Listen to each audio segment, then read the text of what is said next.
Bueno, mis hermanos, en el día de hoy continuamos con la serie acerca de los atributos de Dios y me ha sido dada la tarea de exponer acerca de la omnisciencia de Dios. Hoy estaremos hablando del atributo de la omnisciencia de Dios. La enseñanza de hoy tiene una estructura que consta de 4 puntos. En primer lugar, veremos la definición de esta doctrina. En segundo lugar, hablaremos acerca de la naturaleza del conocimiento de Dios. En tercer lugar, veremos un contraste entre cómo conoce Dios y cómo conoce la criatura. Haremos varios contrastes en esto.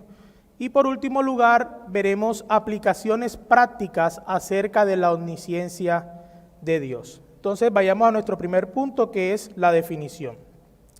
En su teología sistemática, Charles Hodge define el conocimiento como la aprehensión intelectual de la verdad. Este, a su vez, supone un sujeto y un objeto. Un sujeto inteligente que aprende y un objeto verdadero que es aprendido. Fin de la cita. Aquí Hodge nos brinda una definición de lo que es el conocimiento, la cual va en armonía con lo que desde Platón la filosofía ha entendido como conocimiento. Ellos han descrito el conocimiento como una creencia verdadera y justificada. El conocimiento es una creencia verdadera y justificada. Asimismo, Hodge indica lo que debe existir para que pueda darse el conocimiento: el sujeto inteligente que aprende y el objeto verdadero que es aprendido. Un ejemplo en el cual podemos ilustrar lo anterior es el de una planta que crece de una semilla. Yo tengo el conocimiento que la planta nace de una semilla. Yo tengo el conocimiento que la planta nace de una semilla. Entonces tenemos aquí, en primer lugar, el sujeto inteligente que aprende. En este caso, yo tengo el conocimiento, yo soy el sujeto inteligente que aprende. Tenemos el objeto verdadero, el cual es aprendido, en este caso, la planta. Pero recuerden la definición de conocimiento: una creencia verdadera y justificada. Entonces, yo creo que la planta nace de una semilla, tenemos la creencia. Y de hecho, la planta nace de una semilla, eso es verdadero. Pero en tercer lugar, yo he observado que la planta nace de una semilla, eso es justificable. Entonces tenemos una creencia verdadera y justificada. Es por eso que yo puedo decir que yo sé o yo conozco que la planta nace de una semilla. Esa es la definición de conocimiento. Cuando hablamos de la omnisciencia de Dios, lo que queremos decir etimológicamente es que Dios todo lo conoce. La omnisciencia de Dios quiere decir que Dios todo lo conoce. Omnisciencia viene del latín omni, que significa todo, y scientia, que significa ciencia o conocimiento. Es decir, tener todo conocimiento. Eso es lo que significa omnisciencia. Este atributo de omnisciencia solo es aplicable a Dios. Solo Dios posee este atributo. Una criatura es finita y por lo tanto es limitada. Su conocimiento tiene un límite, el conocimiento suyo y mío tiene un límite, somos criaturas finitas. Ninguna criatura tiene en su ser la capacidad de contener o poseer todo el conocimiento. En cambio, Dios, siendo un ser que es infinito, tiene la capacidad de conocerlo todo. Dios es capaz de conocer, entender y comprender absolutamente todas las cosas. Para continuar con la idea de que el conocimiento se da cuando hay una creencia verdadera y justificada, podemos decir que Dios es omnisciente porque cree todas las proposiciones verdaderas y no cree ninguna proposición falsa. Y esto lo hace, además de justificadamente, con certeza absoluta, de modo que es lógicamente imposible que Él no las conozca, dado que el conocerlas es un atributo de su ser. Debido a nuestra finitud y a la abismal distancia entre el Creador infinito y la criatura finita, nuestro lenguaje es limitado y se queda corto a la hora de describir a nuestro Dios. Es por esto que a lo largo de la historia, la Iglesia ha sido muy cuidadosa en la manera en que describe o en que intenta describir a Dios. Normalmente en la teología se han usado 3 formas o 3 caminos para describir a Dios. Uno de ellos es la vía affirmationis, la segunda es la vía negationis y la tercera es la vía eminentiae. La vía affirmationis, también conocido como el camino de la afirmación. Cuando intentamos describir a Dios a través de la vía affirmationis, lo que realmente hacemos es tomar el camino de la afirmación, es decir, afirmar lo que Dios es. Ese es el primer camino, afirmar lo que Dios es. Por ejemplo, nosotros afirmamos que Dios es luz, afirmamos que Dios es amor, que Dios es santo, que Dios es uno. Ese es el camino o la vía de la afirmación. Pero también en la teología se usa lo que es el camino de la negación, y es cuando intentamos describir a Dios diciendo lo que Dios no es. Por ejemplo, cuando afirmamos que Dios es eterno, estamos negando que Dios tenga un principio o un fin. Si nosotros decimos que Dios es eterno, estamos negando que Dios tenga un principio y que tenga fin. Cuando nosotros decimos que Dios es inmutable, estamos negando que en Dios haya cambio alguno. Decimos Dios no cambia, estamos negando que haya cambio en Dios. Cuando nosotros afirmamos, por ejemplo, que Dios es simple, cuando hablamos de la simplicidad de Dios, estamos negando que Dios sea un ser compuesto. Lo que estamos diciendo es que Dios no tiene partes, Dios no es compuesto. Esa es la vía de la negación. Pero hay un tercer camino, una tercera vía en la teología, que se conoce como la vía de la eminencia. Lo que hacemos en esta forma es recurrir a conceptos, cualidades o referencias que conocemos y los elevamos al grado máximo. Esto ocurre, por ejemplo, con la palabra scientia, conocimiento. Es un término que conocemos, pero lo elevamos al grado sumo agregándole la palabra omni, todo. Entonces no hablamos de que Dios tiene conocimiento, sino que Dios tiene todo conocimiento. Elevamos una palabra que conocemos, un concepto, al grado sumo para describir a Dios. Lo mismo ocurre con la omnipotencia. Tomamos la palabra poder y colocamos la palabra omni para decir que Dios es todopoderoso. Entonces omnisciencia quiere decir que Dios tiene todo conocimiento. Luego de haber visto la definición de omnisciencia, pasemos a considerar la naturaleza del conocimiento de Dios y el testimonio bíblico de esta doctrina. De paso, a lo largo de este punto voy a leer bastantes textos bíblicos para ustedes por causa del tiempo, para mostrar que la omnisciencia de Dios es una doctrina que abunda en las Escrituras. Entonces, en segundo lugar, naturaleza del conocimiento de Dios. En la teología encontramos básicamente dos momentos lógicos en que Dios conoce. Es una distinción del conocimiento de Dios en relación con sus objetos. La primera distinción o el primer momento lógico es conocido como la scientia necesaria o el conocimiento necesario. Y la segunda es scientia libera o conocimiento libre. Vamos a desarrollar cada una de estas. Un momento. Entonces, el primer momento lógico o la primera distinción que hacemos en el conocimiento de Dios es el conocimiento necesario, el cual se conoce también como conocimiento natural. En muchas teologías, en muchos libros, te encontrará como conocimiento necesario o conocimiento natural, que no es más que el conocimiento que Dios tiene acerca de sí mismo. El conocimiento que Dios tiene acerca de sí mismo. Dios se conoce a sí mismo de acuerdo a su naturaleza y sus perfecciones. Él se conoce absolutamente a sí mismo y sus perfecciones.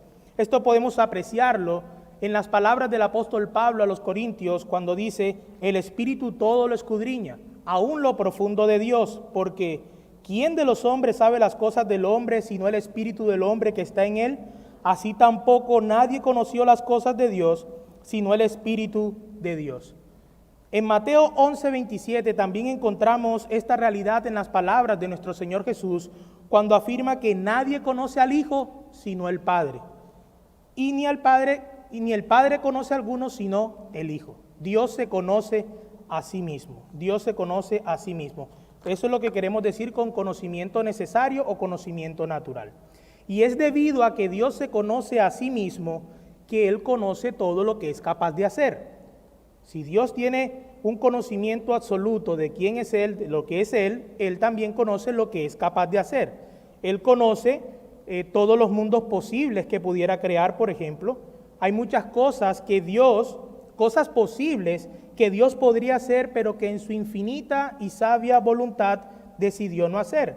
Por ejemplo, Dios pudo haber predicado, Jesús pudo haber predicado a los de Tiro y Sidón. ¿Recuerdan el pasaje? Ay de ti, Corazín y Betsaida, porque si en Tiro y en Sidón se hubiesen hecho las señales que hoy ven, ellos se habrían arrepentido. Pero él no lo hizo, él no predicó allá.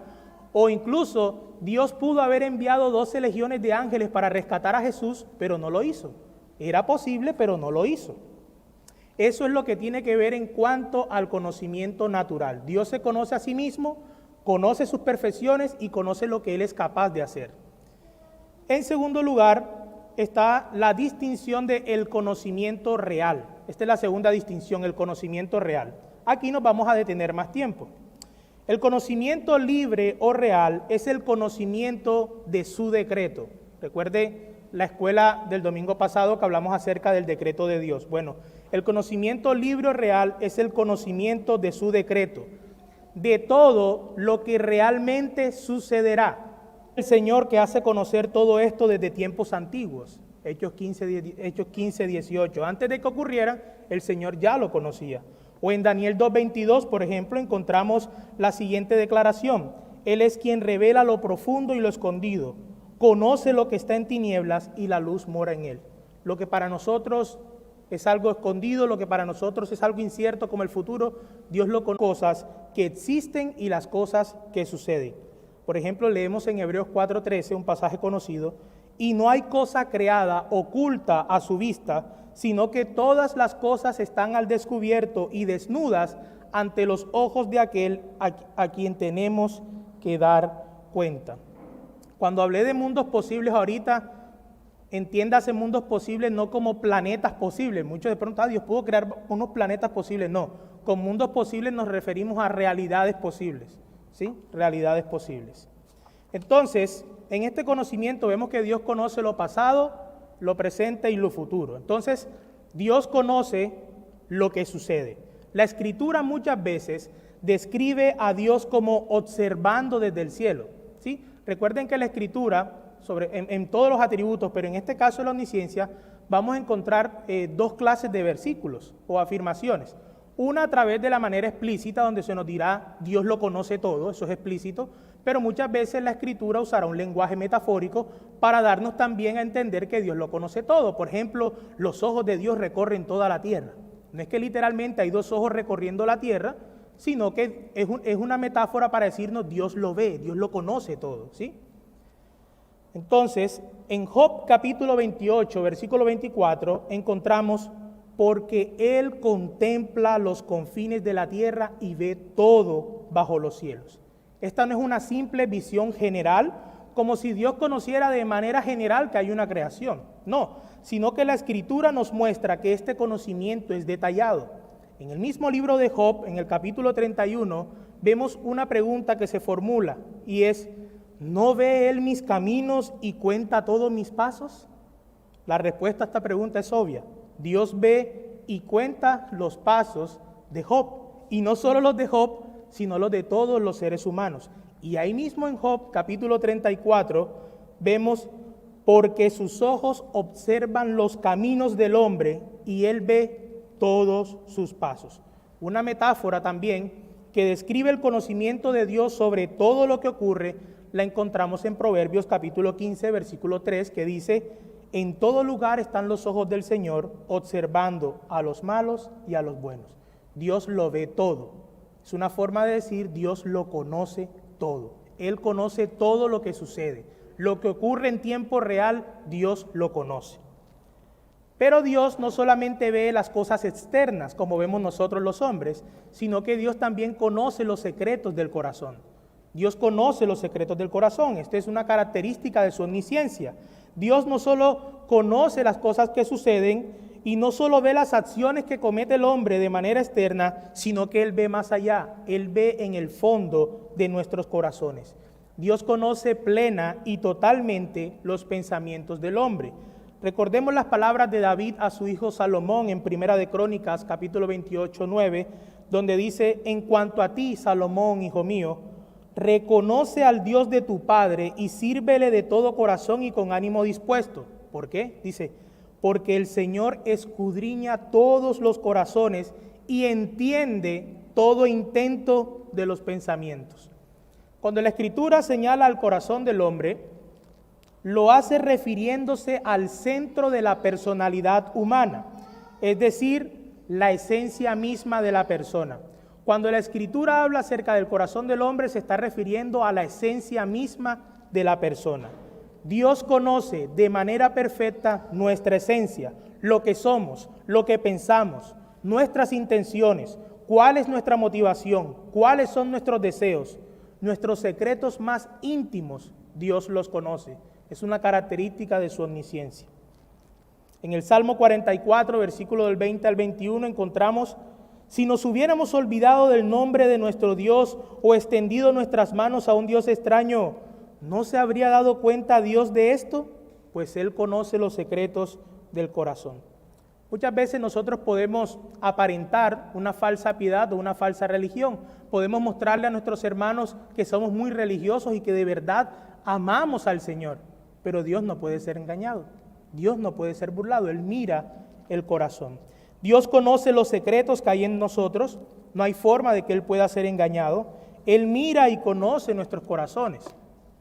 De hecho, la Escritura lo atestigua cuando el Señor le dice a Samuel que Él no mira como el hombre, porque el hombre mira lo que está afuera, sino que Dios mira ¿qué?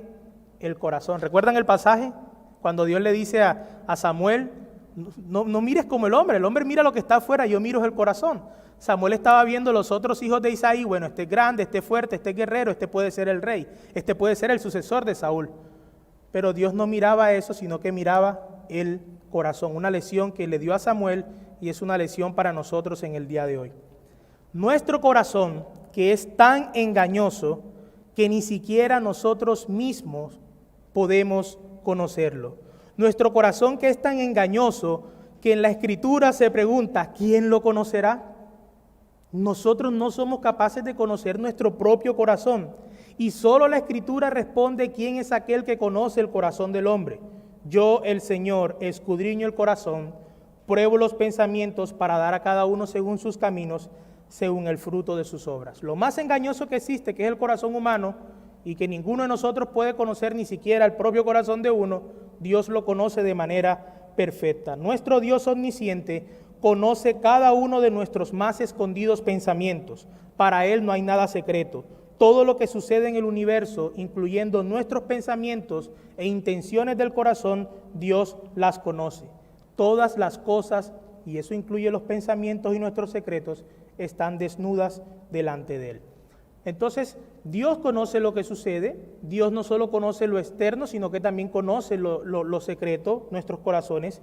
Pero Dios también conoce lo que sucederá. Dios conoce también lo que sucederá. En la Escritura podemos ver que Dios conoce lo que sucederá. Dios conoce lo que aún no ha pasado y que ciertamente sucederá. De hecho, este aspecto del conocimiento de Dios se hace evidente en la certidumbre de las profecías que encontramos en la Biblia. Vemos en la mayoría de profecías en algunas, era diciendo el Señor lo que había de pasar, lo que había de suceder. ¿Por qué ocurría? Dios conocía el futuro. Sí, luego está el decreto, todo lo que Él decretó, pero obviamente Dios tiene un conocimiento previo de lo que evidentemente sucederá. La certidumbre de las profecías será esa. En el Salmo 139, versículo 4, de hecho los invito a que en su casa repase el Salmo 139, que es un texto que habla de la omnipresencia y la omnisciencia de Dios de manera abundante. En el versículo 4 dice el salmista: aún antes de que haya palabra en mi boca, he aquí, oh Señor, tú la sabes toda. Antes de que haya palabra en mi boca. Vemos que antes que suceda la pronunciación de la palabra, ciertamente Dios ya la conoce. El salmista nos muestra que antes que ocurra algo, como hablar, Dios ya lo conoce. Ya Dios conoce lo que Él va a decir. Y en el versículo 16 de este mismo Salmo, un texto que utilizamos mucho para enfatizar en contra del aborto, dice: tus ojos vieron mi embrión, y en tu libro se escribieron todos los días que me fueron dados, cuando no existía ni uno solo de ellos. Este pasaje nos enseña que cuando David apenas estaba siendo formado en el vientre de su madre, ya Dios sabía y conocía los días que él viviría. Aún no habían ocurrido los días de David desde su nacimiento hasta su muerte, pero ya Dios los conocía. Ya Dios los conocía. En Isaías 46:9 también encontramos: Acordaos de las cosas anteriores ya pasadas, porque yo soy Dios y no hay otro. Yo soy Dios y no hay ninguno como yo, que declaro el fin desde el principio y desde la antigüedad lo que no ha sido hecho. Yo digo, mi propósito será establecido y todo lo que quiero realizaré. Una de las características que hacía un contraste entre el Dios de Israel y los dioses falsos de las naciones vecinas era que el Dios verdadero conocía el futuro. El Dios de Israel conocía todas las cosas antes de que ocurriesen. De hecho, en el Antiguo Testamento muchas veces vemos a Dios como retando a los dioses falsos. Ustedes son verdaderos dioses, pues digan lo que ha de acontecer. Digan qué es lo que ha de suceder. La omnisciencia de Dios es un rasgo distintivo del único Dios verdadero que hace un contraste con los dioses falsos. Esta distinción entre el conocimiento de Dios natural y real son necesarios. ¿Por qué? Porque ayuda a guardar a Dios, que ayuda a guardarnos en identificar a Dios con una visión panteísta de Dios con el mundo. Es necesario este conocimiento. En tercer lugar, o nuestro tercer punto, ya hemos visto una definición de omnisciencia, ya hemos visto la naturaleza del conocimiento de Dios, que hay una distinción que es el conocimiento natural, que es el conocimiento que Dios tiene acerca de sí mismo, de su perfección y lo que es capaz de hacer, y también vimos el conocimiento real, ¿sí? Que es el conocimiento que Dios tiene acerca de su decreto, las cosas pasadas, presentes y futuras. ¿Okay?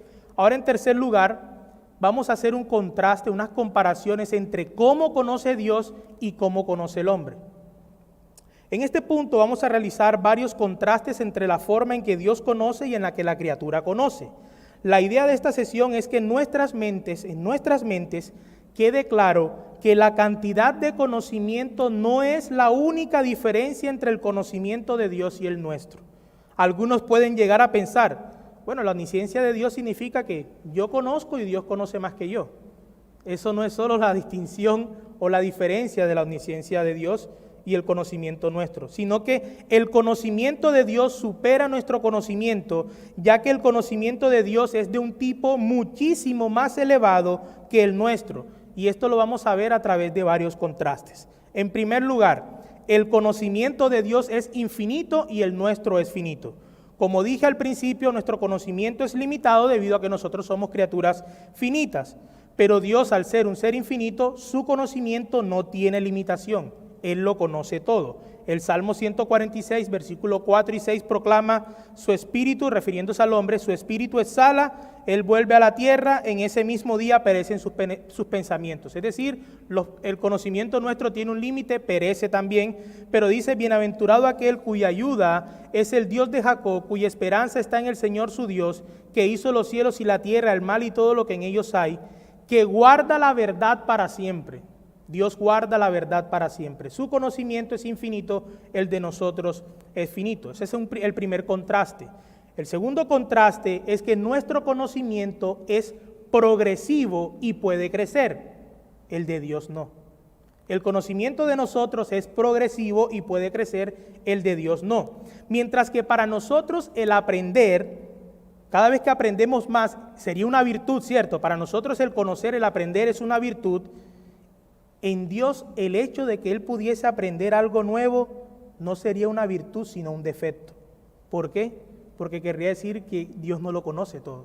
Si Dios aprende algo nuevo, quiere decir que Él no es omnisciente, que Él no tiene todo conocimiento. Entonces, para la criatura aprender más es una virtud. Si Dios pudiese aprender más, no sería una virtud, sino una deficiencia en Él, un defecto en Él. Él lo conoce todo. Él tiene todo conocimiento.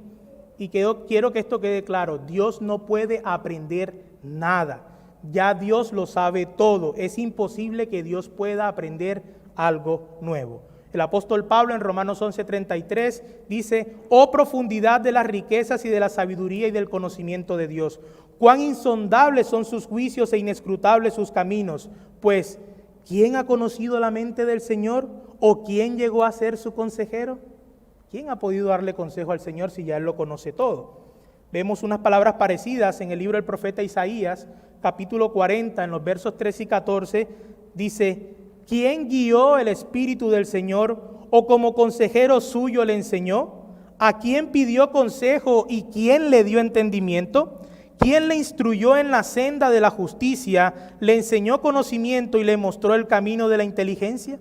Luego en el versículo 18 se hace otra pregunta. ¿A quién pues asemejaréis a Dios o con qué semejanza le compararéis? La respuesta a las preguntas de estos versos sobre quién ha enseñado a Dios o quién le ha dado a él entendimiento es obvia. Nadie. Dios no puede aprender. Él no puede ser enseñado. Y esto es lo que hace un tremendo contraste en el versículo 18. ¿A quién pues le compararéis? Todos los demás aprenden, todos los demás necesitan ser guiados, todo lo que existe necesita ser enseñado. ¿Quién le va a enseñar a Dios? Ese es el contraste. ¿Con qué lo vas a comparar? ¿Sí? Esta es la razón por la cual en Job Dios es llamado el perfecto en conocimiento. A Dios se le llama el perfecto en conocimiento. Porque si Dios pudiese aprender algo nuevo, esto sería una imperfección en Dios. Pero debido a que Dios todo lo conoce y no puede aprender nada, Él es el perfecto en conocimiento. El tercer contraste es que nuestro conocimiento es discursivo, el de Dios no. Nosotros conocemos por razones, partimos desde principios para llegar a conclusiones, partimos de lo conocido a lo desconocido. El ser humano llega a conocer a través de etapas, en cambio Dios no llega a conocer, Dios conoce. Nosotros llegamos a conocer, Dios conoce.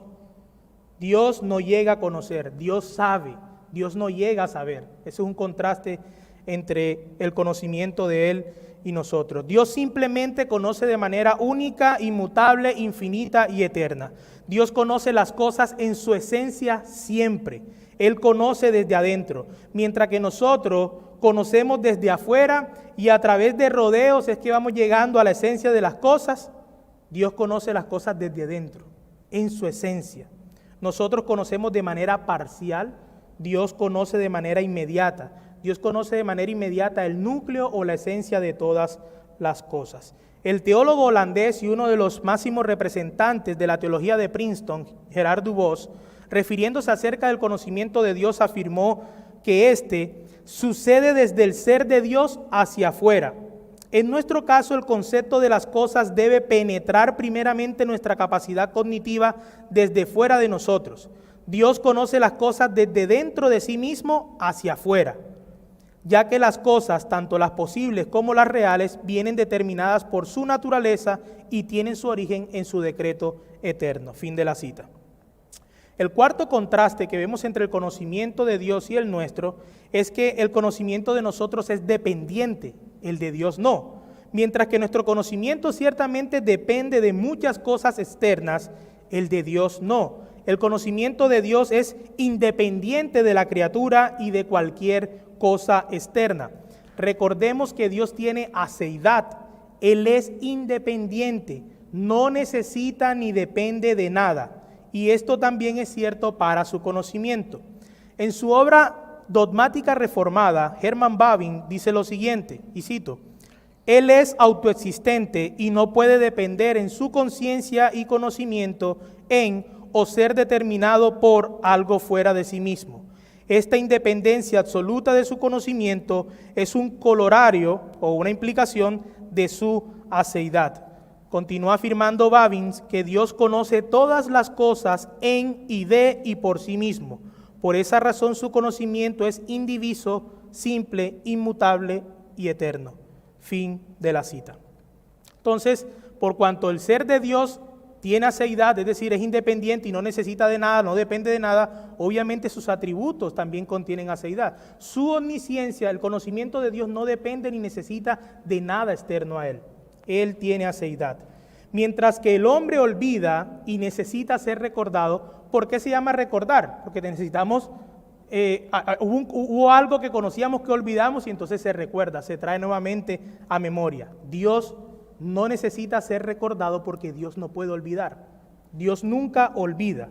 En ocasiones vemos pasajes en las Escrituras que nos hablan acerca de Dios como olvidando cosas. Por ejemplo, en Jeremías 31:34 dice Jehová: porque perdonaré la maldad de ellos y no me acordaré más de su pecado. Ay, hermano, ¿quiere decir eso que Dios sí se le olvidan las cosas? O sea, ¿Dios sí puede olvidar cosas?